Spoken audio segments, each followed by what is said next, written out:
In the early 2000s, Lexus had a clear reputation: quiet, reliable, conservative, and luxury. But beneath that polished surface, a rebellion was brewing. Meet Yasuhiko Yaguchi, a veteran Toyota engineer who had already left his fingerprints on legends like the Toyota Supra and the Chaser. He believed Lexus could do more, that they could build something to go toe-to-toe with the BMW M3 and the AMG C63. Lexus liked the idea, but they wouldn't fully commit. So, Yaguchi didn't wait. He started a skunkworks project, a side hustle, driven by passion and sheer stubbornness. With a handful of loyal engineers, he worked nights and weekends to build the car they knew Lexus needed, all while facing corporate skepticism and looming disapproval. They stuffed a 5-litre V8 into the compact IS chassis, paired with an 8-speed automatic, tuned it hard at Fuji Speedway, hence the name F for Fuji. Eventually, Lexus took notice, and instead of shutting them down, they gave it the green light.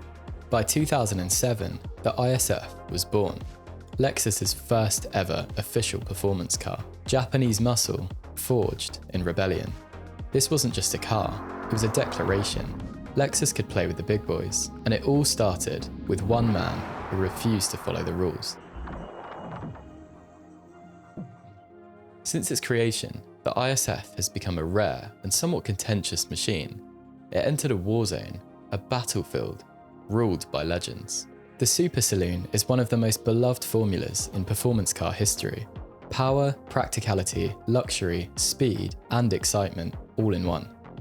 The Germans perfected it with cars like the BMW M3 and the Mercedes AMG C63, icons that define the segment, but even the greatest have their flaws.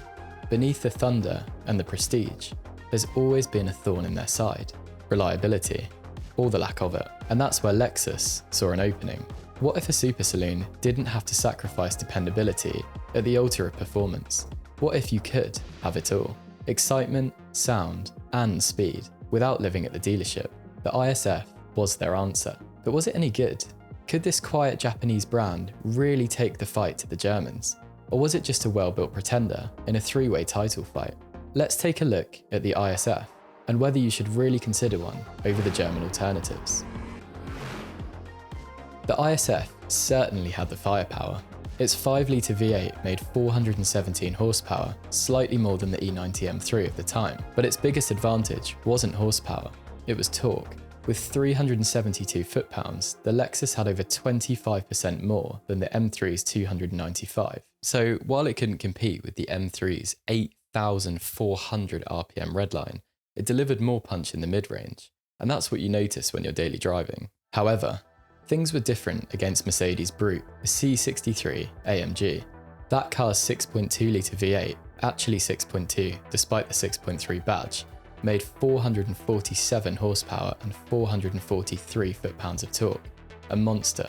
And yes, it was relatively reliable, but still suffers from expensive issues and high running costs. That's where the ISF shines. Its V8 sits right in the sweet spot. Not as insane as the C63, but not quite as peaky as the M3. It gives you a muscular, high-revving soundtrack, distinctly Lexus, without the mechanical headaches. The 5-litre V8 used in the ISF was a masterpiece. The 2UR GSE, co-developed with Yamaha, just like the LFA's V10. It was a high-performance offshoot version of the UR engine family, used in the LS460. Its goal was to deliver limitless power, quick response, and a unique sound, all while meeting the Lexus standard for longevity. It had a dual intake system, with a second passage opening above 3,600 RPM for better breathing. The intake ports were reshaped from their original peanut form into more capsule-like profiles to improve airflow and efficiency. Before we continue, I'd like to give a special thanks to Luke, the owner of this car, who let me shoot it specifically for this video. Luke has a YouTube channel of his own, where he reviews cars and posts general car content. He also has a full review on this car, and some further info on servicing and ownership. I'll leave a link to his channel in the description. Back to the ISF. When it comes to dynamics, the ISF and the C63 both struggle to match the E90 M3. The M3 is sharper, and despite having less torque, it outperforms the others on most tracks. It's just that well sorted. But that's not really what the ISF is about. If you're not too fussed about chasing lap times and want a fun, reliable and relatively cost-effective V8 saloon, the ISF is a seriously strong contender. 99% of the time, you won't care that the M3 goes over around about 1/10 of a second faster. You'll always catch up a few minutes later when they're picking out rod bearing shrapnel from their oil pan. Okay, jokes aside, all three of these cars offer something special, and for a first time effort, the ISF puts up a really good fight. It also runs lap times very close to the C63, so don't mistake its refinement for weakness. The M3 does also offer better options when it comes to gearboxes, with a manual or a very snappy dual clutch auto. You can't go wrong with either. The ISF offered a torque converter, but before you turn off the video in disappointment, this was an exceptionally fast torque converter, and twice as fast as the sluggish one that came with the C63. Shifts can be dealt with in 1/10 of a second, and the gearbox is programmed to operate just like a DCT. If this video has you reaching for your wallet, or perhaps you're just curious, here's what you need to know before buying an ISF. Firstly, not all ISFs are the same.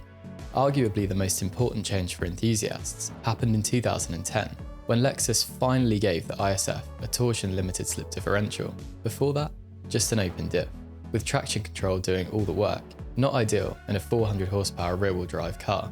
The car was able to individually pinch the brakes to somewhat simulate an LSD, but these were never anywhere near as good as the real thing. Some other updates: suspension tweaks were made every year from 2010 to 2014 to address complaints about the ride being too stiff. Whether it actually did get any better is a matter of opinion. Some say it smoothed out, while others prefer the raw driving experience of one of the early cars. The 2010 year also came with a facelift and changes to the infotainment system. This is all subjective to taste, but also worth keeping in mind. Another thing worth considering is just how important the ISF and its rivals really are to us enthusiasts. These cars represent more than just numbers or lap times. They're part of a dying breed. Even turbocharged petrol engines are starting to vanish from the performance world. Hybridization and electrification are now the default for almost every high-performance platform. But a naturally aspirated V8? That's practically extinct. The ISF, the E9X M3, the W204 C63, they're not just fun, they're historical. These are some of the last chances we'll ever have to experience a raw, naturally aspirated V8, wrapped in something that you could drive. One day, these cars will be gone. But for now, they remain one of the last tastes of something truly pure. Overall, the ISF is an excellent and very competent alternative to its German rivals, especially for those who value reliability. While it may not have the brute force and lunacy of the C63, or the scalpel-like handling of the M3, it does sit comfortably somewhere in the middle, all while being as kind as it can be to your wallet. If you're shopping for a super saloon, the ISF isn't just a dark horse, it's a serious contender. Don't overlook it.